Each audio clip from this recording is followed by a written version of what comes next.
E-commerce sellers, you got to have branding. If you're not building your brand, then you're definitely going to suffer. We're going to talk about how to win and how to win with customers with unique branding coming up. Welcome to Ecommerce Revamped, where we break down the hottest trends, insider tips, and strategies shaping the future of e-commerce. Powered by Miva, the engine behind seamless online stores. Now here's your host, Rob Stanley. Welcome to another great episode of Ecommerce Revamped. Another good one. Win customers anywhere with smart brand building. That is definitely something you need to be doing. Brand building is a big thing. And if you're not doing it, you're going to lose. And others are already doing it. So listen up. We got a great one today. We got Emma from Marketing by Emma. Let's bring her onto the stage. Hello. Hey, Emma. Hi, How Rob. are you? I'm Good to see great. you. I'm happy to be here. It's great to see you. So full disclosure, Emma and I have been friends for many years. And of course, we're both marketers. So we'd love to talk to each other and hang out and all kinds of stuff.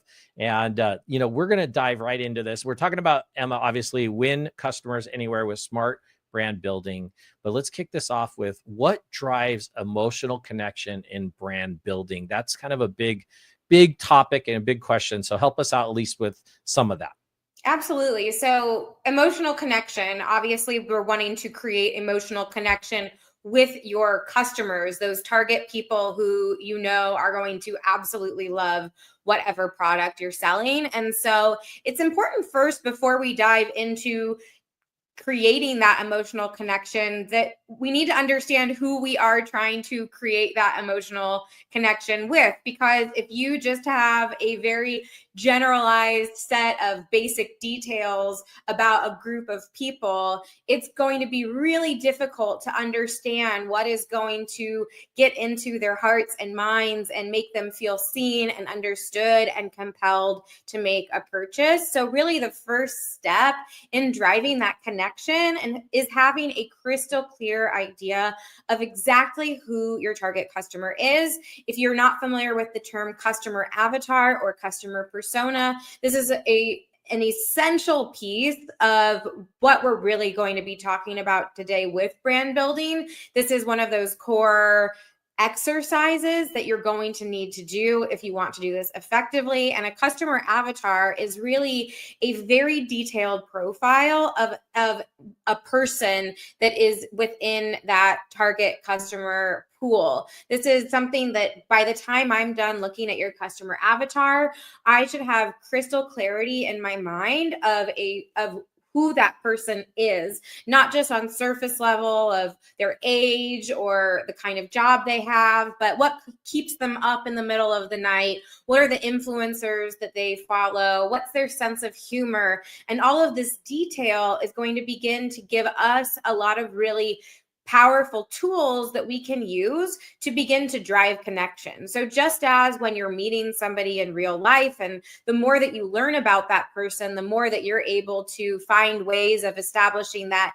one-on-one connection, we can do that same thing on a bigger scale with brand building. And so once you have that clarity about who your customer is, then you can begin to think about what kind of emotions are they already feeling related to the product that I'm selling or the problem that I'm trying to solve. And so that's where we really have a lot of great, juicy space that we can begin to play with. So maybe you're selling a product that is for hunting enthusiasts. And so for them, it's going to be a lot of confidence and excitement around a hobby that they feel really passionate about. And they're imagining that big, now I'm putting myself into a corner. I am not a hunter, so I'm going to probably butcher some of the language, but people that are maybe, they're aspiring to that big trophy kill that they are aiming for. And so they're imagining, wow, I can't wait to be able to post that picture on social media and to tell all my friends about it. And so there's a level of identity and pride and excitement and enthusiasm around that. And so if you can connect in with that, maybe also some some frustration even from past experiences where they weren't able to act as quickly as they needed to, or to see as clearly, or they got too cold and had to go in early. And so if you're able to also maybe touch on some of those obstacles that they are trying to overcome to achieve this really exciting trophy moment that they are working so hard to achieve, then that's really going to be able to give you an opportunity to connect with the customers beyond the more basic levels of functionality of what it is that your product does. Yeah, so Emma and I were talking offline about some of the shows I'm going to. So I unfortunately put it in her head that I'm going to a hunting show. I kind of threw her off topic. You know what though? You did great. You did great. You stuck with it. I did grow up in Missouri, so I grew up in the vicinity of there a lot you go. of this. Not a hunter myself, but definitely a fisherman, and grew up as a fisherman. So, but you did great on that. And you know what? All those things that Emma said apply to any type of product you're selling. So don't get too hung up on the whole hunting thing. It could be any type of product. So I love how you started talking about customer avatars. So let's say I do a bunch of research on a product that I'm not familiar with, but I see like, hey, this product does really well and it sells well. And I got these great factories that can make it. And I could probably do really well selling this. Now, being I'm not an expert, let's say in that particular category that I'm going to sell in, but I know it's a good product to sell. How should I go about kind of creating that customer avatar? Is it like with AI? Should I get in Facebook groups and really kind of learn what they're talking about and their pain points? You touched on a little bit, but let's talk a little bit more about maybe the newer top entrepreneur that's just found the product and they want to learn more about how to create that customer avatar.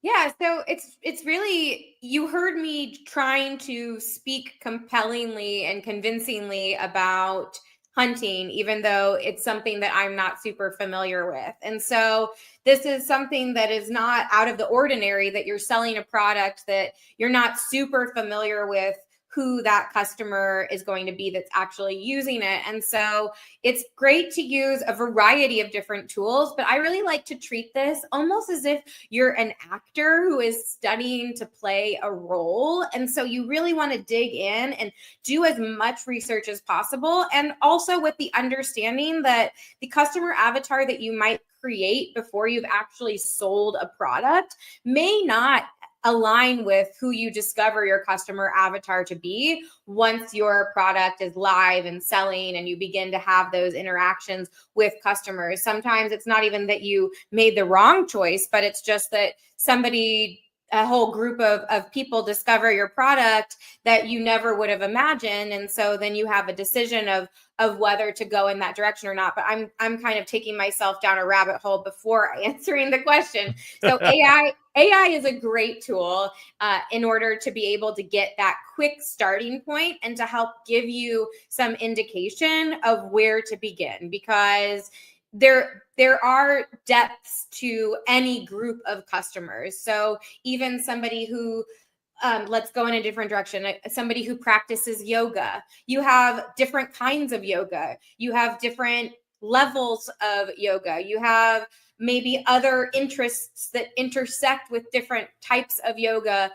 So be it vegetarianism or meditation. And so you really want to be able to have that starting point, and AI is a great way of being able to say, this is somewhere that I can begin. And then from there, you do want to actually spend time really absorbing and observing your potential customers. So finding out where they hang out online, who are the TikTok influencers in that space, or Instagram, Facebook, different types of customers are going to have their preferences of different types of platforms where they spend their time. And what that is going to do when you pull those two pieces together is the AI generated customer avatar that you create is still going to feel a little bit two-dimensional because it's not actually a real person.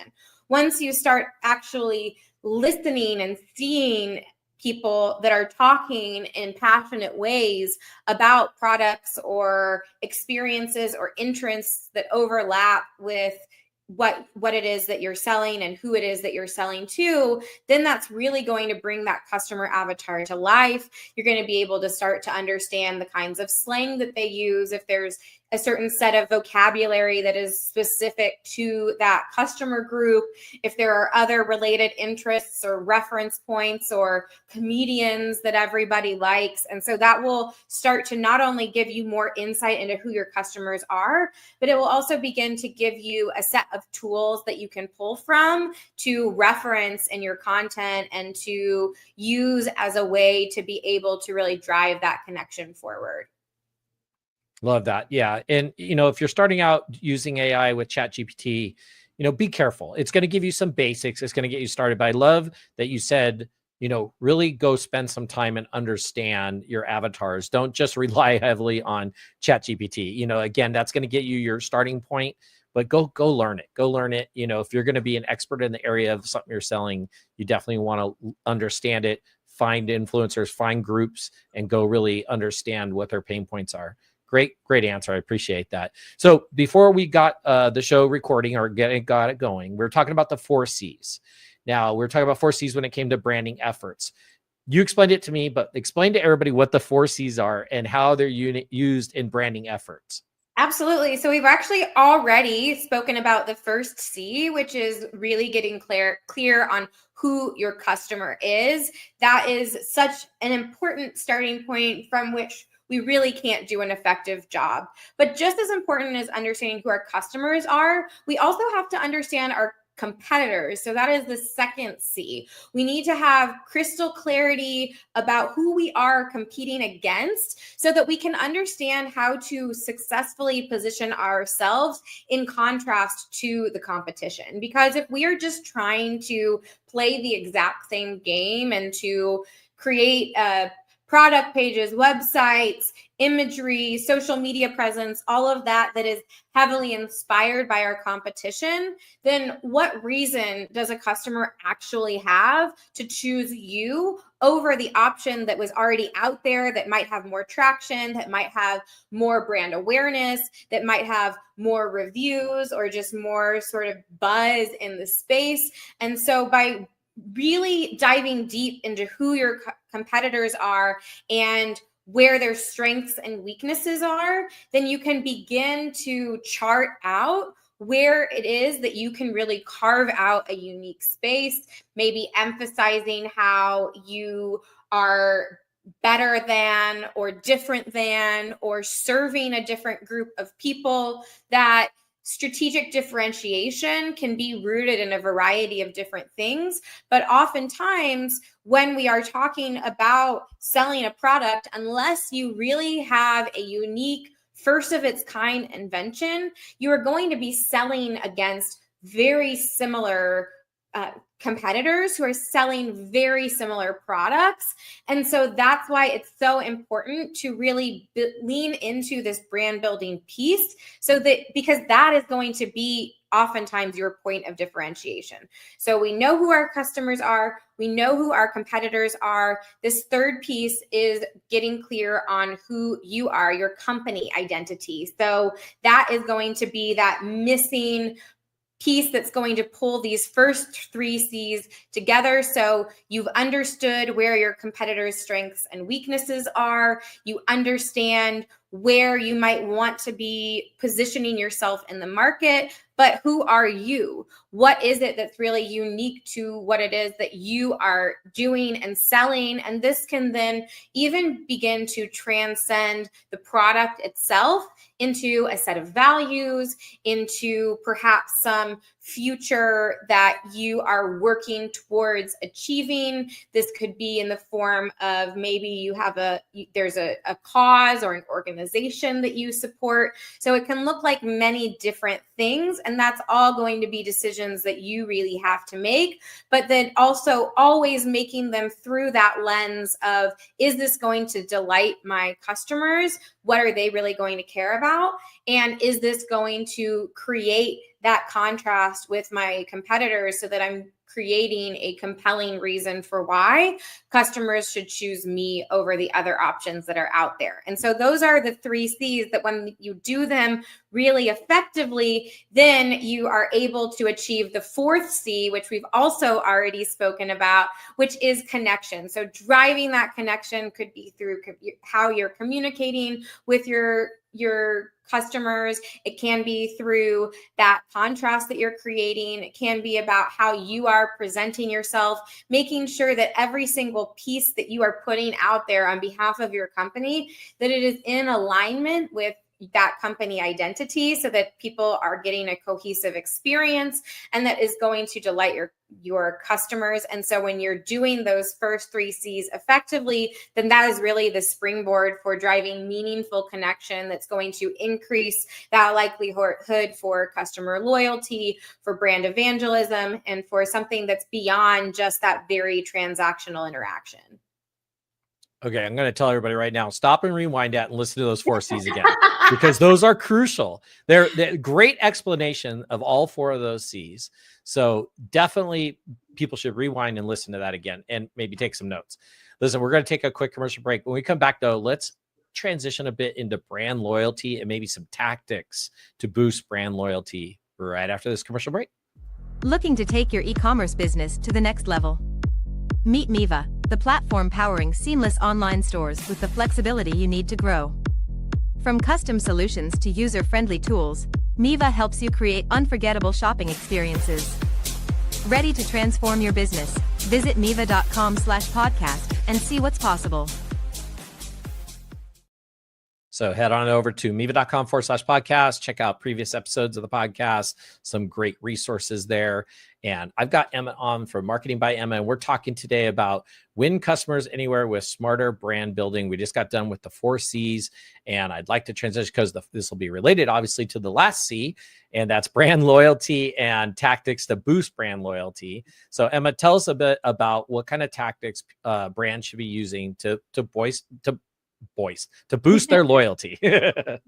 So why will people be loyal? That really comes down to trust more than anything else. That's just the basic thing that we need to make sure that we are really trying to build and respect when we are doing everything. Because if you're doing a bait and switch with your marketing where you're presenting your product as one thing and then the customer gets it home and realizes that it is not that, then you've shot yourself in the foot and you're not going to be able to have a chance at even keeping that person as a one-time customer, because they're probably going to want a return. So really, brand loyalty begins with that initial touch point of transforming somebody into a first-time customer, and then upholding those promises that you made and really helping to build that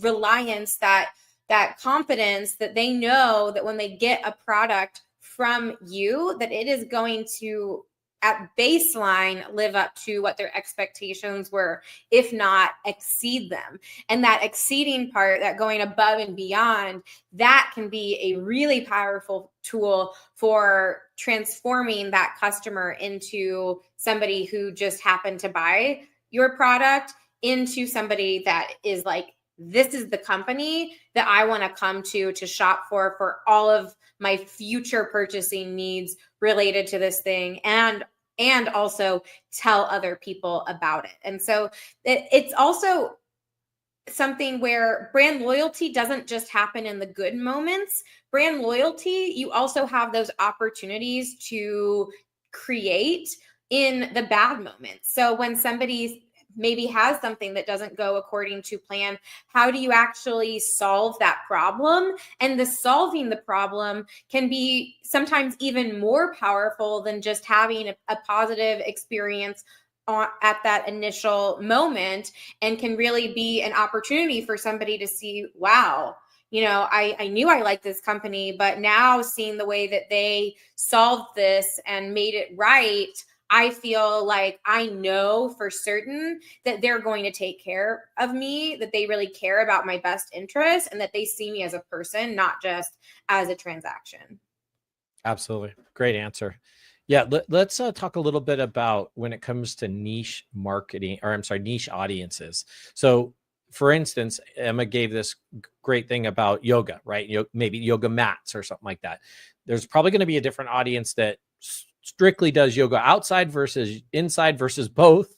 There could be, vegan, vegetarian, maybe some that aren't either of those. So how should brands target some of these niche markets? Because everybody's so focused on the big audience, the large audience, but sometimes you get those right niche audiences and man, it pays off, and it pays off big, and it can produce just as much revenue as the big ones. But tell us your thoughts on that. The niche audiences are so valuable and so important. And I think that it's easy to get sort of those. I always imagine, if you're familiar with the Disney movie Aladdin, when he goes into the Cave of Wonders and it's like, you're not supposed to touch anything, but then they get the big googly eyes at all the jewels and gems everywhere. And I think that that's what can really easily happen when you are thinking about how to penetrate a new category or maybe create your advertising campaigns. And so you're looking at the category at large and you're seeing, wow, there are 200,000 searches for yoga mats every month. Like, that's clearly, I don't want to get any more specific than that, because I want to capture every single search that is for yoga mats. And that is really just trying to climb a almost impossible to climb mountain, because it's unlikely that you are the first mover there. So there are already well-established brands, and obviously nobody can capture everyone. And so if you're really trying to make inroads in a new category, or even if you're just struggling and you're feeling like, I just cannot seem to build the traction that I need to, the niches can be a great way to go back to what we spoke about at the very beginning, with that driving connection and a clear understanding of who your customers are. And let's just follow into this idea of yoga mats a little bit further. So there are many different types of yoga. So there's hot yoga, and hot yoga, you're practicing in a room that's not that different from a sauna, meaning that you're sweating profusely. And that requires then a certain set of features that a yoga mat needs that might be different from somebody who is practicing like the kind of yoga that I like, which is Iyengar yoga, which is much slower. It's really focused on proper poses, and it's a very, very, very different even intention behind why you would be practicing one or the other. And so that means the goals that the people have that are practicing, the needs that they have from their yoga mat are different. Probably the people that they look to as sort of the gurus or influencers that they are aspiring to are different. And so how can you speak to both of those people in a compelling way that's really going to make them feel seen and understood without being to really speak to either of those points? Instead, you're just going to end up creating a very generalized piece of content for your product page or your advertising or your social media that's really then not going to speak strongly to either of them. Because if you're looking for a yoga mat and you know that you want to use it in hot yoga and you don't want to be slipping and sliding all over the place, then you want to find a product and land on that product page that is going to reassure you that this is the ideal mat for hot yoga. And so you're not going to be guessing of whether it's going to meet those basic needs that you have. And so that's where this niche knowledge and really leaning into it, that's just one of the reasons why it's so powerful. There are a lot of other reasons why, which I don't think we have time to get into today. But if you feel like you are limiting yourself or you are really minimizing your opportunity for success, so often it's actually the other way around. It's that when you get really clear and you target a specific niche or niches, then you really tap into that momentum that you've had trouble building previously. Absolutely. We could probably go on a lot longer on all these topics and how in-depth they are and really the things you need to do. But I want to give you some time to talk about Marketing by Emma and tell us a little bit about how Marketing by Emma came to be, what kind of services you offer, how you help people, because there's probably plenty of people listening that have brands and they're just like, this is great, but I just don't have time to do this. Who do I need to call? And that would be you. So tell everybody about how you got started and how you can help them out. Absolutely. And, one point I want to mention before I get into a bit about me and my story is one of the elephants in the room that we haven't discussed yet is how AI shapes and influences all of this. And I think that a lot of people are under the impression of, well, I can just use AI to create all of my content and it's going to save me a lot of time and check mark, done. We're all good. And AI is really powerful and can be such a valuable tool for helping with all of this. But the problem is that everybody has access to the same tools. And even if you are using all of the customizations and you have your prompting dialed in and you trained your AI to understand exactly who your brand identity is, you still have to do all of that initial work in understanding who your customers are, who you want to be as a brand, how you're going to be positioning yourself against your competition. And that kind of high level thinking is so important. And those are decisions that your AI can't make, but also being able to then maybe even use the AI as an initial starting point, but then putting your own unique spin on it is really what's going to be able to cut through the noise. Because the other thing that AI is doing is it's giving every other company the ability to generate and churn out massive amounts of content. And so one of the really key ways to be able to cut through the noise and to be able to stand out and still drive connection is this brand building piece. And it has always been important, but it has become even more critically important now as we enter into this very different e-commerce future that we're pretty firmly stepped into already. So I started Marketing by Emma with my husband and business partner Eras in 2016. Back then, things were much more straightforward and streamlined. The e-commerce space has changed immensely, but what hasn't changed is what we started doing then and what we have continued to remain focused on doing is really helping brands identify their unique voice and how to communicate that in a way that's really going to resonate and delight their target customers. And we do this through creating product pages and brand identities, brand story, and allowing you to be able to not just be another company that is using the exact same garbled content, but something that is unique to you, that's going to cut through the noise and that's going to really transform that customer into a loyal fan. Absolutely. Love that. And let's let everybody know if they are interested in reaching out to you, maybe they had some questions or they're interested in your service. How do they get a hold of you? Yeah, you can go to marketingbyemma.com or send us an email at hello@marketingbyemma. I do also have a YouTube channel, which is youtube.com/marketingbyemma. And if you wanted to go deeper into any of these topics, I have videos on the 4 C's. I have videos into how to create your customer avatar and all of these different steps that are so important. So I would highly suggest that if this struck a chord, or if you're wanting to go deeper, which you should, going over to there and watching some of the content and subscribing if you find it valuable. And we would be happy to answer any questions that you have, help in any way that we can. We also even do workshops and group trainings. So if you have a team that's already doing this and you want to get them aligned and really taking your content to the next level, then please reach out and we would be happy to help. Absolutely. Make sure you subscribe to this one. Go over to Emma's, subscribe to hers.